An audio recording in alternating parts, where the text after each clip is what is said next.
I know that getting in enough leafy greens can be a bit of a challenge sometimes, so I wanted to start a series on different ways you can eat your greens.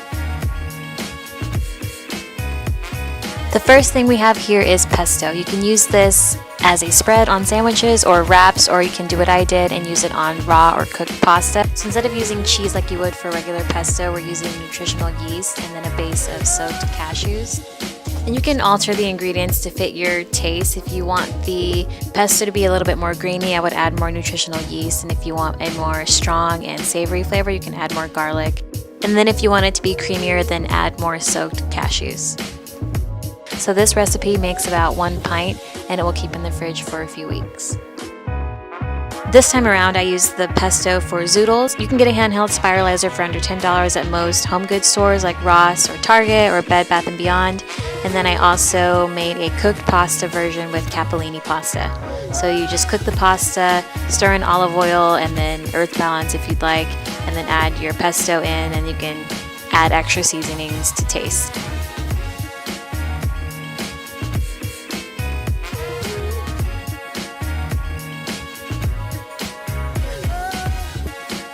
I wanted to make a green hummus because I'm obsessed with the Happy Vegan salad from Tender Greens, and they use a green hummus in that salad, and it's literally one of the best things I ever tasted.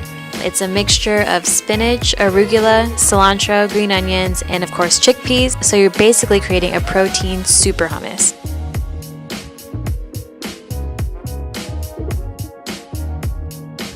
I know collard wraps might be a little bit overdone, so if you're bored of that, then you at least have to try this mashed potato recipe. I've seen a lot of collard wrap recipes that use pesto or hummus or even a tahini mixture as a spread for the wrap, but I had some extra potatoes and I wanted to see how they would work as a spread. Collard wraps require a bit more steps than you would think. After you clean the leaves, you want to shave down the thick part of the stem so that it's even with the leaf.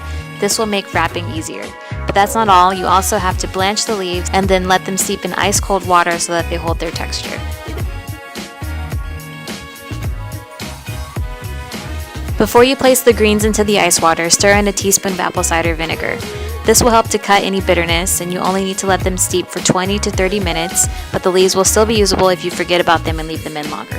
While your leaves are steeping, you can saute your red cabbage. I used olive oil and a teaspoon of rice vinegar. And once that's done, set it aside and start to cut your veggies. Once 20 to 30 minutes have passed, it's time to dry all the leaves. I placed each leaf onto a paper towel and patted them dry with another paper towel. The last step is adding in all of your fillings. If I would change anything about this recipe, I would definitely add some kind of grain in addition to the potatoes, but even without that addition, the wrap still came out pretty good, although I do need to work a bit on my wrapping skills.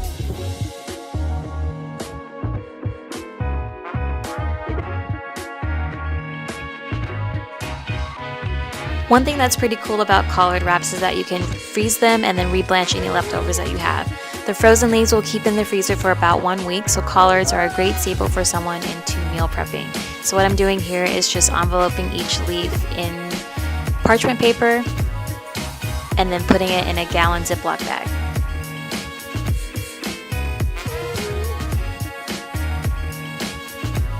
Next, we have a matcha smoothie. Pretty self-explanatory, so I won't bore you, but having almond butter on hand really comes in handy for making creamy smoothies. You can also add spirulina to this, but I suggest adding a bit more agave if you choose to add that.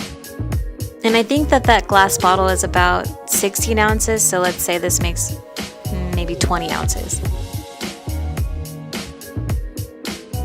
For the last recipe, I'm bringing back an old one. It's a Greek cabbage and rice recipe, but I omitted the rice this time. You saute lots and lots of onions and garlic, toss in some dill and let that simmer for a bit. After a few minutes, you toss in the cabbage and you're done. So that's pretty much it. Just remember that all of the detailed recipes will be linked below in the description box. And please let me know if you try any of these recipes. I would really love to hear how you like them. And if you changed anything, be sure to let me know in the comments below. Make sure to check out my other recipes on my website, http://vegan.com. And thank you so much for watching.